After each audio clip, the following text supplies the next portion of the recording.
โยมรัตนาสีหน้าพร้อมกันเด้อ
โตอะระหะโตสัมมาสัมพุทธัสสะ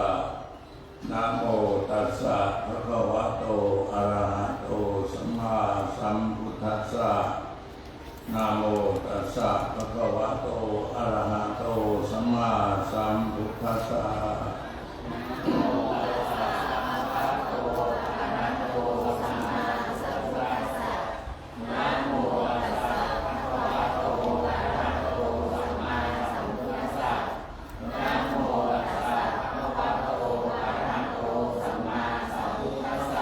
ทางสารนังคัจฉามิ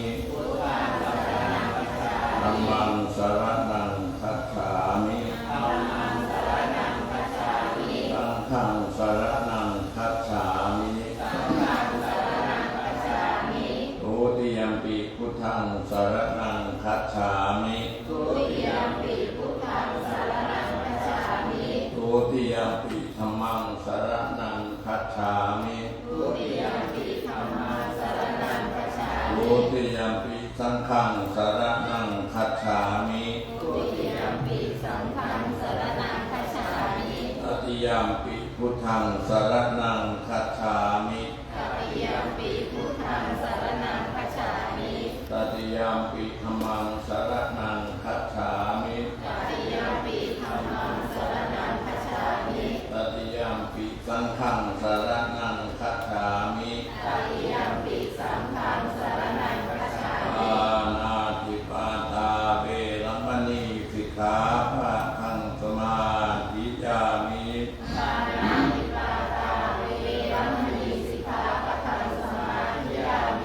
อทินนาทานาเวรมณีสิกขาปะทังสมาธิยามิ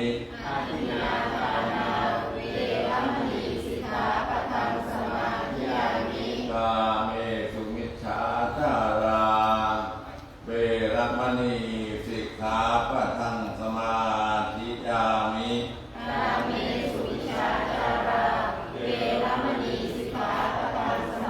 มุสาวาทา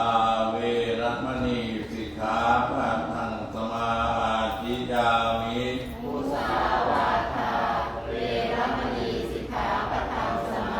สุราเมรยมัชฌะปมาทฐานาเวรมณีสิกขาปะทังสมาธิยามิ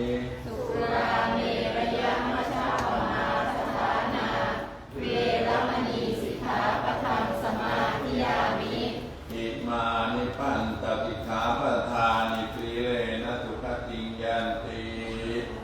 สีเลนะโภคสัมปทา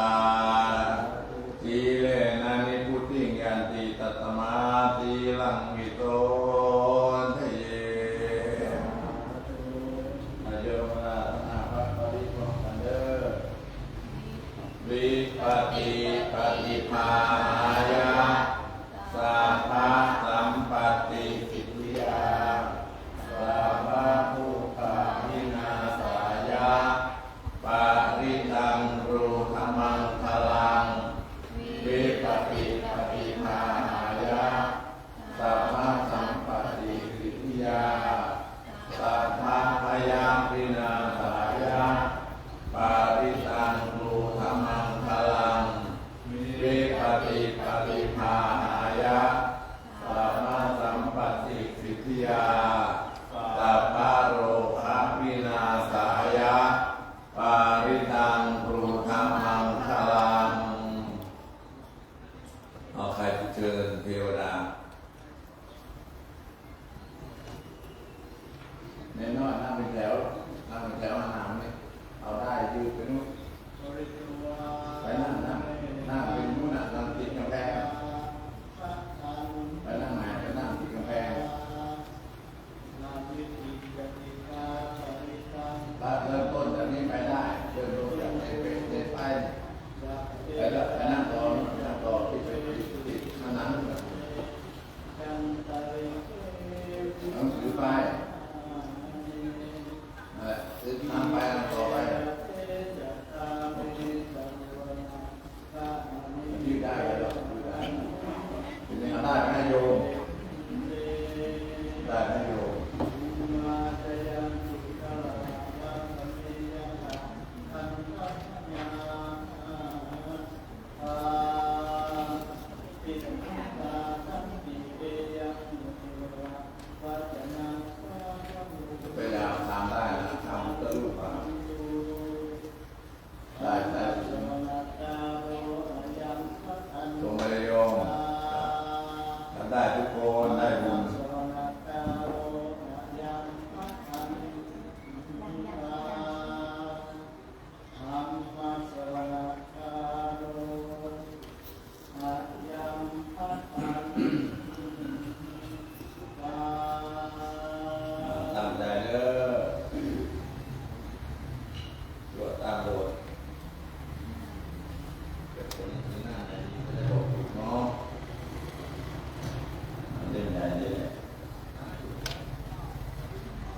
ปิดหน้า43โยม43เด้อ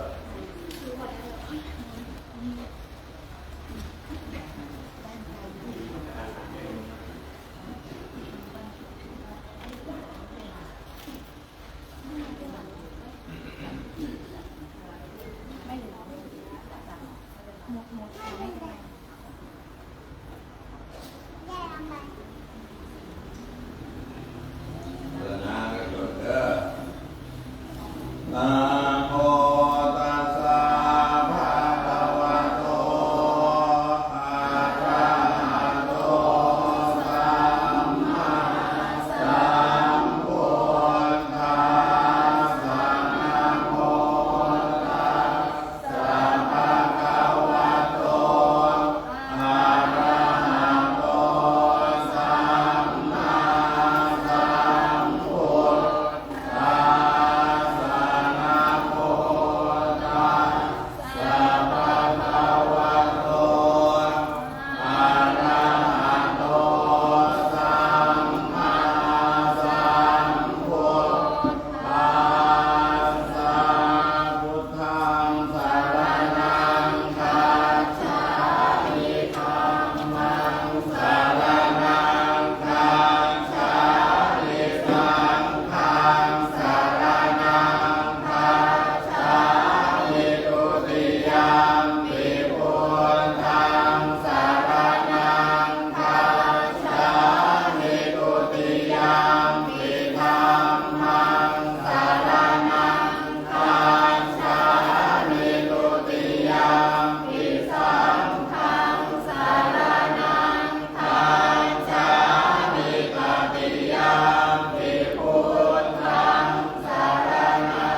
ส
นะโม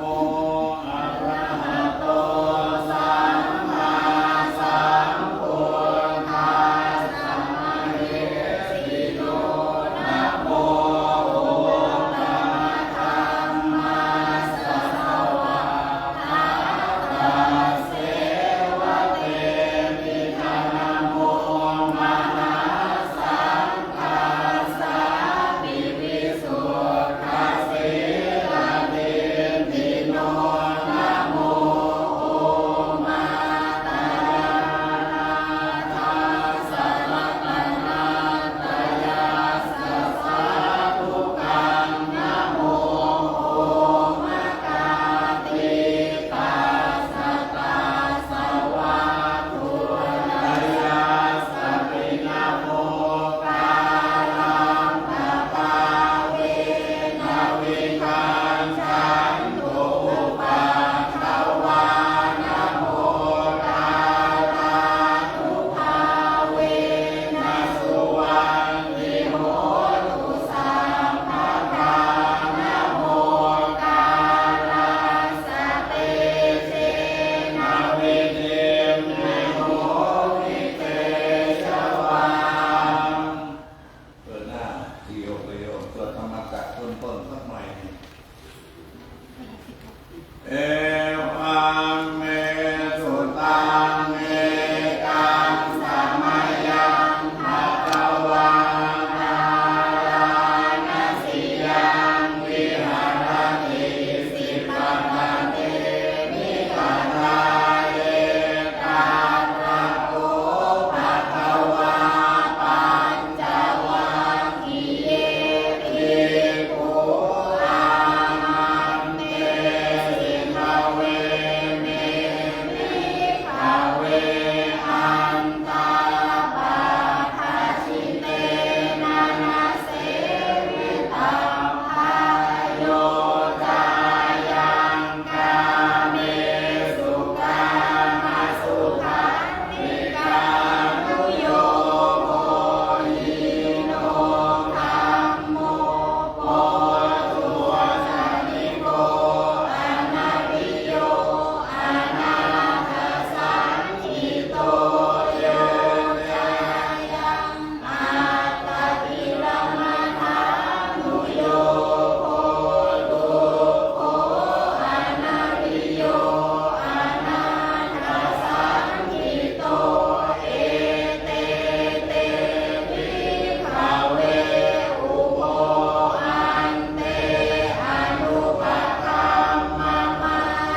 ดี๋ยวเดี๋ยวมันจะลุกไปเดี๋ยวมันจะล่วงไปเลยไปเดี๋ยวมันจะล่วง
เปิด562เลย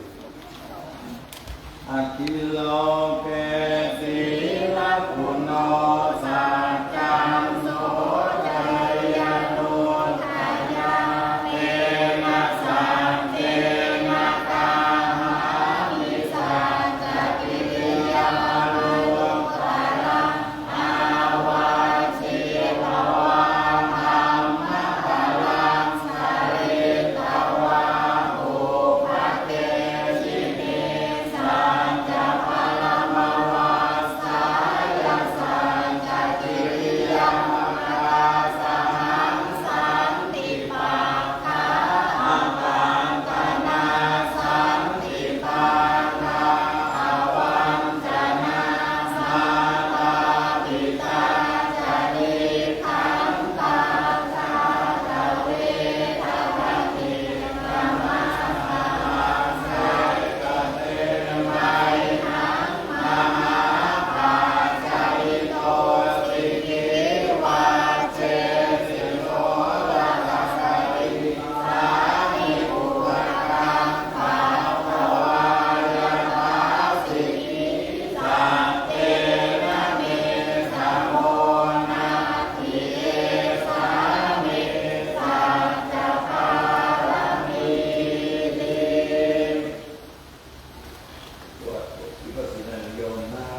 นัตถิเม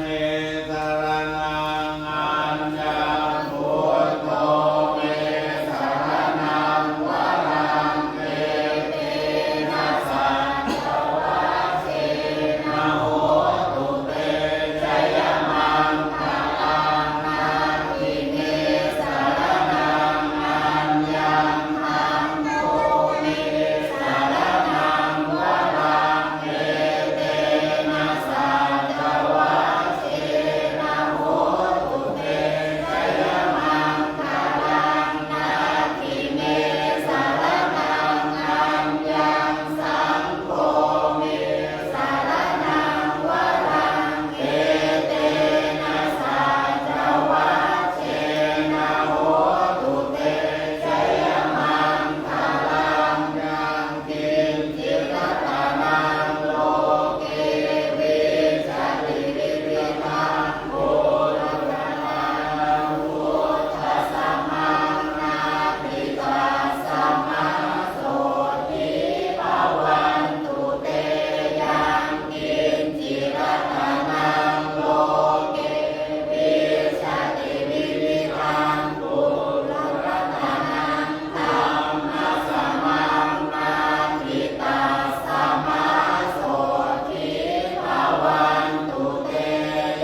เรียบร้อยบริบูรณ์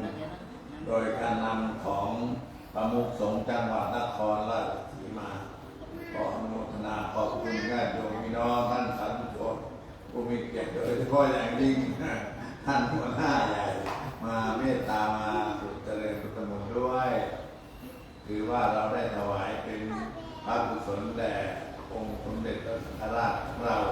ในพระองค์ท่านมีคนอายุยิ่งยืนนานเพราะสังฆราชตรงนี้ท่านมีใจเมตตามากอัตยาศัยไมตรีดีมากถ้าใครเข้าไปกราบแล้วจะรู้สึกว่าหลวงพ่อมีเมตตาสูงยิ่งขึ้นอัตมาภาพตอนที่สมัยรับพระเทพศรีมาพรไปกราบท่าน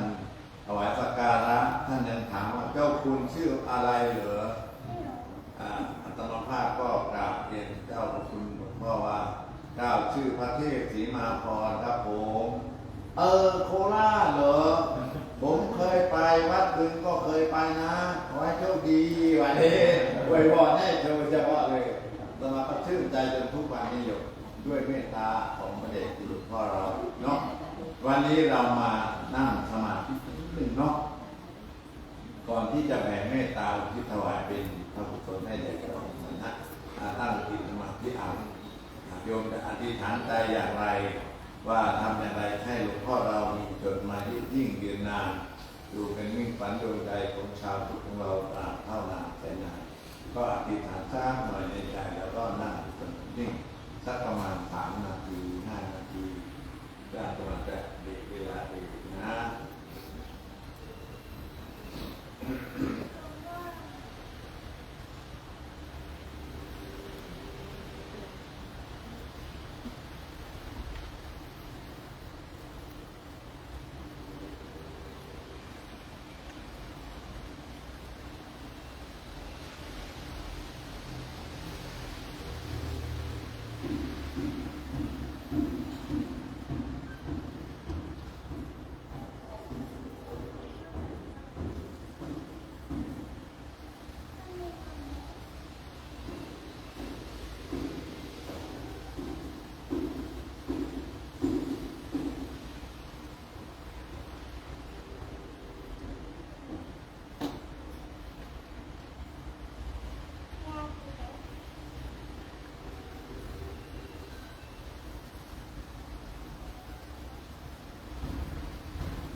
ณมาเจริญพระพุทธมนต์และโยมนะอันนี้อาจจะได้มาเรียนเข้ามาเด้ออย่าว่ากันเด้อเอาปาตามพร้อมกันเด้อพร้อมกันเลยอธิษฐานสุทินนานวัฏเมธานังอาสาวะพยาหานิพพานังโอ้ไปถวายท่านสมชัยไปแจกโยมท่านพิรมถวายพระเนรอย่าลืมเด้อ Happy Birthday to you Happy Birthday to I 30 มิถุนายน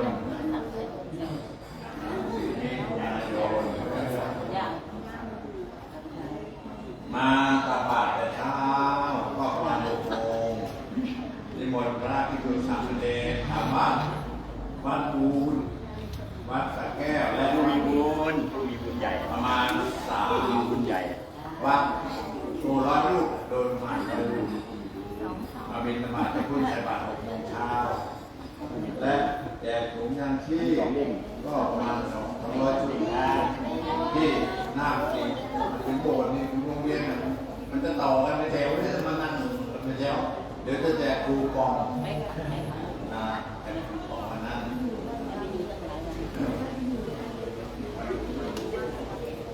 สามเณรหลวงพ่อให้คนละ200ใครจะฝากหลวงพ่อไว้กินก็ฝากนะแต่ชายก็อยู่ก็ไล่เก็บไว้ซื้อของมันเป็นประโยชน์ไอโยมให้คนละ100ก็เริ่มตั้งเนาะอันนี้แหละคนน้อยได้ยังได้แล้วเนาะ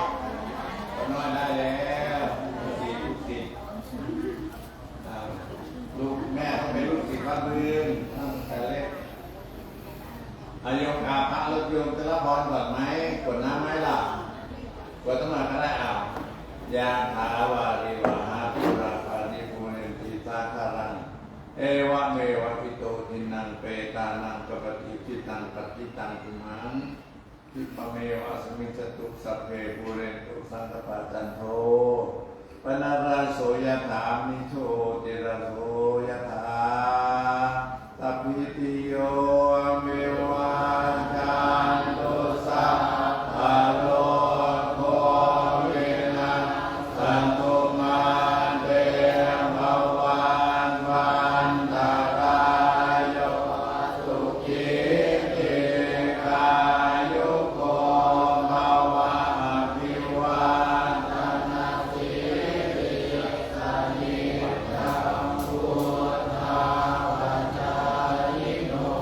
จัตตารโอธรรมาวัฏฏันติอายุวันโนสุขัง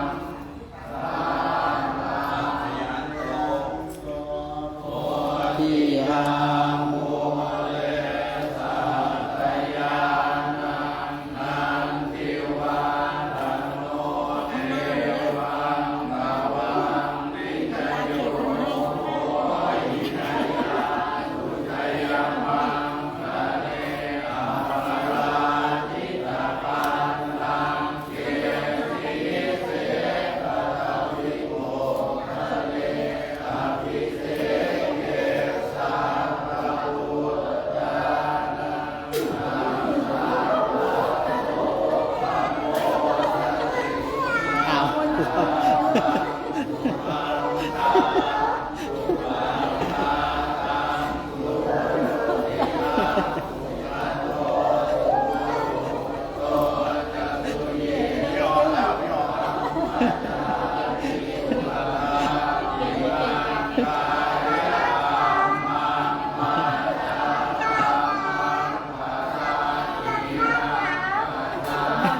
นะ